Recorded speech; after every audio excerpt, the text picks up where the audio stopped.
Hello dear students. ഇപ്പോൾ ഈ വീഡിയോയിൽ നമ്മൾ ഡിസ്കസ് ചെയ്യാൻ പോകുന്ന question set number 1 module 2 questions ആണ്. അപ്പോൾ പാർട്ട് എയിൽ മൊഡ്യൂൾ 2 ക്വസ്റ്റ്യൻ നമ്പർ 3ഉം 4ഉം ആണ്. അതേപോലെ പാർട്ട് ബി നിന്നും ക്വസ്റ്റ്യൻ നമ്പർ 13 ആൻഡ് 14 ആണ്. ഓക്കെ, അപ്പോൾ നമുക്ക് മൊഡ്യൂൾ 3 സിലബസ് ഒന്ന് നമുക്ക് നോക്കാമോ? നോക്കിക്കേ, മൊഡ്യൂൾ 2ൻ്റെ സിലബസ് നോക്കിക്കേ. 2 സെഷൻസ് ആണല്ലേ, പ്രോസസ്സസും പ്രോസസ് ഷെഡ്യൂളിംഗ്. അപ്പോൾ ഈ ഒരു ക്വസ്റ്റ്യൻ, ഇപ്പോൾ ഈ ഒരു മൊഡ്യൂൾ 2 നിന്ന് നോർമലി പാർട്ട് എ നിന്നും ക്വസ്റ്റ്യൻ നമ്പർ 2ഉം 3ഉം, പാർട്ട് എ നിന്നും ക്വസ്റ്റ്യൻ നമ്പർ 2ഉം 3ഉം ആയിരിക്കും. അതേപോലെ പാർട്ട് ബിയിൽ ക്വസ്റ്റ്യൻ നമ്പർ 13ഉം 14ഉം. ഓക്കെ, അതിൽ 2 ഇങ്ങനെ നമുക്ക് സിലബസ് ഇങ്ങനെ 2 സെഷൻസ് ആയിട്ടാണ് നമുക്ക് ഇങ്ങനെ എക്സ്പെക്റ്റ് ചെയ്യാം. ഇങ്ങനെ തന്നെ വരണമെന്നില്ല, എന്നാലും നമുക്ക് എക്സ്പെക്റ്റ് ചെയ്യാം. ഫസ്റ്റ് സെഷനിലുള്ള ക്വസ്റ്റ്യൻ ഫ്രം ഈ ഒരു സെഷൻ നിന്നായിരിക്കും. സെക്കൻഡ് മീൻസ് നമ്മൾ തേർഡ് ക്വസ്റ്റ്യൻ എന്ന് പറഞ്ഞാൽ ഈ ഒരു സെഷൻ നിന്നായിരിക്കും. അങ്ങനെ ആകാം എന്ന് നമുക്ക് എക്സ്പെക്റ്റ് ചെയ്യാം. അപ്പോൾ അങ്ങനെ ആവണമെന്ന് നിർബന്ധമില്ല, ഓൺലി എക്സ്പെക്റ്റേഷൻ ഓർ പോസിബിലിറ്റി. ഇനി അതേപോലെ 13th ക്വസ്റ്റ്യൻ എന്ന് പറഞ്ഞാൽ ഫ്രം ദിസ് സെഷൻ നിന്നായിരിക്കാം. ആൻഡ് 14th ക്വസ്റ്റ്യൻ എന്ന് പറഞ്ഞാൽ ദിസ് സെഷൻ നിന്നായിരിക്കാം. Okay, only assumption. നമുക്ക് നോക്കാം. Second question is why is context switching considered as an overhead to the system? This topic comes under this process, this session. Then fourth question is why is inter-process communication implement using shared memory? Look, this portion also comes from this part. Okay, അപ്പോൾ third ക്വസ്റ്റ്യനും ഈ ഒരു session നിന്നാണ് ചോദിച്ചത്. 2 short answer ക്വസ്റ്റ്യനും ഈ ഒരു session നിന്നാണ് ചോദിച്ചിരിക്കുന്നത്.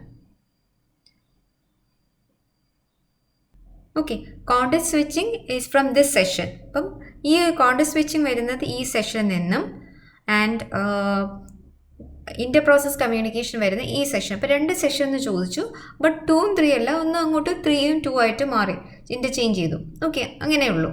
But both the questions 2 and 3 comes from the module 2. Okay, അപ്പോൾ നമുക്ക് നോക്കാം. Third question is why context switching considered as an overhead to the system? ഇത് പ്രോസസ് ഷെഡ്യൂളിംഗ് എന്ന് വരുന്ന ടോപ്പിക്കിൻ്റെ അകത്താണ് വരുന്നത്. Okay, third question, that is switching the CPU to another process requires. എന്താണ് context switching എന്ന് പറയുന്നത്?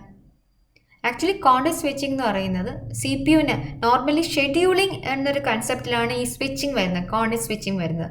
ഇപ്പോൾ ഒരു CPU-ന് ഒരു പ്രോസസ്സിന് അലോക്കേറ്റ് ചെയ്ത് കൊടുത്തു കഴിഞ്ഞാൽ ആ ഒരു പ്രോസസ്സിന് ഇപ്പം എന്തെങ്കിലും ഒരു IO ഡിവൈസോ അല്ലെങ്കിൽ എന്തെങ്കിലും ഒരു സർവീസ് ചെയ്യണമെന്നുണ്ടെങ്കിൽ CPU എന്ത് ചെയ്യും? വേറെ പ്രോസസ്സിന് സ്വിച്ച് ചെയ്യും. ഇങ്ങനെ switching the process to another process performs. ഇങ്ങനെ സ്വിച്ച് ചെയ്യുമ്പോഴത്തേക്കും ചുമ്മാ സ്വിച്ച് ചെയ്യുമ്പോഴത്തേക്കും എന്തെങ്കിലും അവിടെ നമ്മൾ നേരത്തെ എവിടെ നിന്നാണ് ഇപ്പോൾ ഒരു പ്രോസസ്സിൻ്റെ എക്സിക്യൂഷൻ തന്നെ ഇത്രയും ആക്ച്വലി അതിൻ്റെ ബേസ്റ്റ് ടൈം സപ്പോസ് 10 millisecond ആണെങ്കിൽ 8 millisecond ആയപ്പോഴത്തേക്കും വേറൊരു പ്രോസസ്സ് വരെ എന്തെങ്കിലും ചെയ്യുകയാണെങ്കിൽ ബാക്കി റിമൈനിങ് 2 millisecond ഉണ്ട്. അപ്പം ഏതുവരെയാണ് എക്സിക്യൂഷൻ ചെയ്തത്, ദാറ്റ് ഈസ് ആ ഒരു സ്റ്റേറ്റ് സേവ് ചെയ്യണം. Okay, that is performing the state save of the current പ്രോസസ്സിൻ്റെ സ്റ്റേറ്റ് സേവ് ചെയ്യണം. And also the state restore of the different process. അപ്പോൾ കറണ്ട് പ്രോസസ്സിൻ്റെ അവിടെ സ്റ്റോർ ചെയ്യണം, അതായത് 8 millisecond വരെയാണ്. അതുമല്ല, ഡിഫറെൻറ്റ് പ്രോസസ്സിൻ്റെ സ്റ്റേറ്റ് റീസ്റ്റോറും ചെയ്യണം. ഈ ടാസ്കിനെയാണ് കോണ്ടെക്സ്റ്റ് സ്വിച്ച് എന്ന് പറയുന്നത്. ഇപ്പോൾ ഒരു കോണ്ടെക്സ്റ്റ് സ്വിച്ച് ഒക്കർ ചെയ്ത് കഴിഞ്ഞാൽ kernel needs to save the context of all process PCBയിൽ സ്റ്റോർ ചെയ്യണം and loads the saved context of the new process schedule to run. Okay, the context switch time is pure overhead because the system does no useful work while switching. ഇപ്പോൾ ഒരു CPU ഒരു പ്രോസസ്സിൽ നിന്ന് വേറൊരു പ്രോസസ്സിലോട്ട് switch ചെയ്യുമ്പോഴത്തേക്കും അവിടെ ഒന്നും useful ആയിട്ടൊന്നും അവിടെ നടക്കുന്നില്ല, യൂസ്ഫുൾ വർക്കൊന്നും അവിടെ നടക്കുന്നില്ല. സോ നമുക്ക് പറയാം context switch is pure overhead. because in the context switching time the system does no useful work. So more complex the operating system and the PCB, the longer the context switch. Okay, switching speed varies from machine to machine depending on the memory speed, number of registers that must be copied, and the existence of the special instructions. Okay, they are highly dependent on hardware support. അപ്പോൾ ഇത്രയേ ഉള്ളൂ switching speed എന്ന് പറഞ്ഞാൽ memory speed എന്നുവെച്ചാൽ ഇപ്പോൾ പെട്ടെന്ന് തന്നെ ഒരു പ്രോസസ്സിൽ നിന്ന് സ്വിച്ച് ചെയ്യുന്നു, അങ്ങനെ ഡിപ്പെൻസ് ആണ്. അത് എന്തൊക്കെ ക്രൈറ്റീരിയ ഡിപ്പെൻഡ് ചെയ്യുന്നുണ്ട്?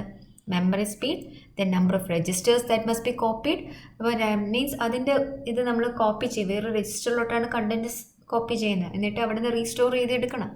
സോ ആ നമ്പർ ഓഫ് രജിസ്റ്റേഴ്സിന് ഡിപ്പെൻഡ് ചെയ്തിരിക്കും. Then existence of special instructions, എന്നുവെച്ചാൽ ലോഡ് ആൻഡ് സ്റ്റോർ ഇൻസ്ട്രക്ഷൻസ്, അതിൻ്റെ ഇൻസ്ട്രക്ഷൻസൊക്കെ എക്സിസ്റ്റൻസ് ഇതൊക്കെ ഡിപ്പെൻഡ് ചെയ്തിരിക്കും സ്വിച്ചിങ്ങിൻ്റെ speed variation. Okay, and this context switch times are highly dependent on the hardware support. നല്ല രീതിയിൽ വർക്ക് ചെയ്യുന്ന ഹാർഡ്വെയർ ആണെങ്കിൽ ദ കോണ്ടെക്സ്റ്റ് സ്വിച്ച് ടൈം കുറച്ച് നമുക്ക് ആ ഓവർ ഹെഡ് ഒന്ന് കുറയ്ക്കാം. Okay, this is third question. ഇനി നമുക്ക് ഫോർത്ത് ക്വസ്റ്റ്യൻ നോക്കാം. സെക്കൻഡ് മോഡ്യൂളിലുള്ള നെക്സ്റ്റ് ക്വസ്റ്റ്യൻ നോക്കാം. Okay, the second question is how is Inter process communication implement using shared memory. നമ്മൾ പറഞ്ഞു there are actually Inter process. What is Inter process communication? ഇതൊക്കെ already നമ്മൾ first module പഠിച്ചിട്ടുള്ളതാണ്. ഒന്നും കൂടെ just ഒന്ന് റാൻഡമായിട്ട് നോക്കാം in answer. So what is Inter process communication?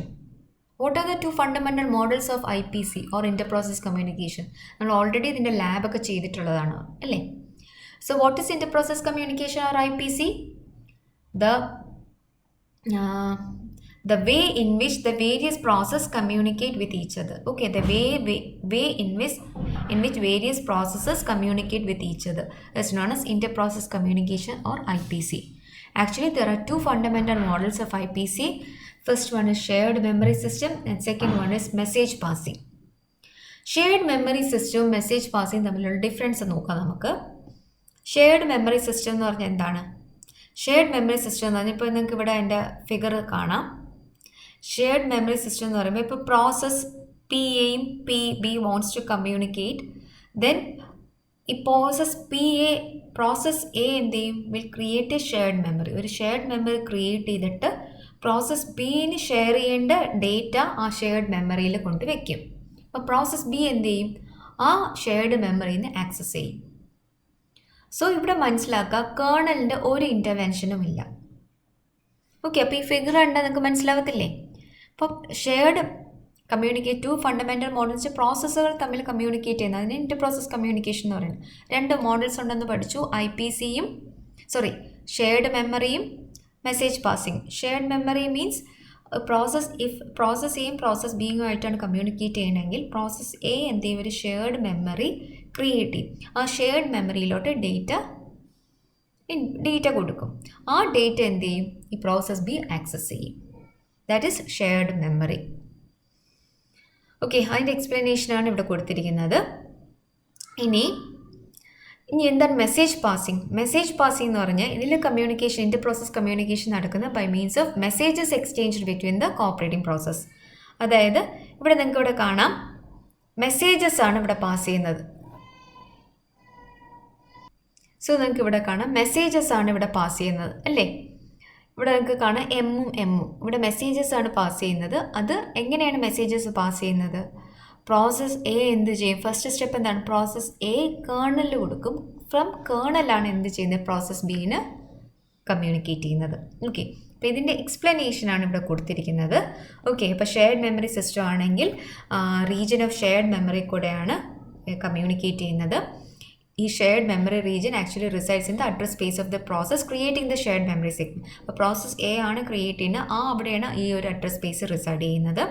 Okay, ഇനി അതിൻ്റെ ഒരു സിനാരിയോ ആണ്. അപ്പോൾ നമുക്ക് ക്വസ്റ്റ്യൻ ചോദിച്ചിരിക്കുന്നത് ഷെയർഡ് മെമ്മറി വെച്ചിട്ട് എങ്ങനെ ഇംപ്ലിമെൻറ്റ് ചെയ്യുമെന്നാണ് ചോദിച്ചിരിക്കുന്നത്. അപ്പോൾ ജസ്റ്റ് നമ്മൾ പറഞ്ഞതേ ഉള്ളൂ മെസ്സേജ് പാസിംഗ് കൂടെ ഉണ്ടെന്ന്.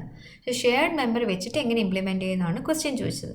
അപ്പോൾ ഷെയർഡ് മെമ്മറി കുറച്ച് ഡീറ്റെയിൽഡ് ആയിട്ട് എക്സ്പ്ലെയിൻ ചെയ്യേണ്ടതുണ്ട്. ഓക്കെ, അപ്പം അതിന് വേണ്ടിയിട്ട് നമ്മളിവിടെ ഒരു സിനാരിയോ പറയുന്നുണ്ട്. അപ്പോൾ ഏത് പ്രോസസ്സാണ്, ഞാൻ നേരത്തെ പറഞ്ഞു, ഇപ്പോൾ ഏത് പ്രോസസ്സാണ് അതിൻ്റെ സ്റ്റെപ്സാണ് ഇവിടെ കൊടുത്തിരിക്കുന്നത്. ഇപ്പോൾ നോക്കിക്കേ, പ്രോസസ് P1ഉം P2 ഉണ്ട്. രണ്ട് പ്രോസസ്സിനും ഡിഫറെൻറ്റ് അഡ്രസ് സ്പേസ് ആണെന്ന് വിചാരിക്കുക. ഇപ്പോൾ P1 it wants to share some data with P2 share ചെയ്യണമെന്നുണ്ടെങ്കിൽ P1ഉം P2ഉം എന്തൊക്കെ സ്റ്റെപ്സ് ചെയ്യണം അത് ഞാൻ നേരത്തെ പറഞ്ഞു ഓൾറെഡി. കാരണം P1ൻ്റെ അകത്ത് കുറച്ച് ഡേറ്റ ഉണ്ട്, ആ ഡേറ്റ P2 ആയിട്ട് ഷെയർ ചെയ്യണം. അങ്ങനെയാണെങ്കിൽ P1 ആണ് ഒരു ഷെയർഡ് മെമ്മറി റീജിയൻ ക്രിയേറ്റ് ചെയ്യും അതിൻ്റെ അഡ്രസ് സ്പേസിൽ. എന്നിട്ട് ഏത് ഡേറ്റ ആണോ ഷെയർ ചെയ്യേണ്ട ആ ഡേറ്റ ഇവിടെ ഇൻസേർട്ട് ചെയ്യും. That is P1 is writing the data to be shared with P2 in its address space, P1ൻ്റെ അഡ്രസ് സ്പേസിൽ. ഇതാണ് ആ ഷെയർഡ് റീജിയൻ. ഇപ്പോൾ ഡേറ്റ റൈറ്റ് ചെയ്തു. ഇനി P2 എന്ത് ചെയ്തു? Now P2 requires the information stored in the shared memory of shared segment of the P1. ഇനി P1 എന്ത് ചെയ്യാം? P1 എന്ത് ചെയ്താൽ മതി? ഷെയർഡ് റീജിയനിൽ നിന്നും റീഡ് ചെയ്താൽ മതി. ഓക്കെ, കാരണം P2 എന്ത് ചെയ്യും? ആ ഷെയർഡ് P1ൻ്റെ അഡ്രസ് സ്പേസിലോട്ട് അറ്റാച്ച് ചെയ്തിട്ട് P2 can read the data from that region. അങ്ങനെ both P1 and P2 can exchange information by reading and writing data in shared segment. Okay, അപ്പോൾ ഇത്ര മനസ്സിലാക്കുക.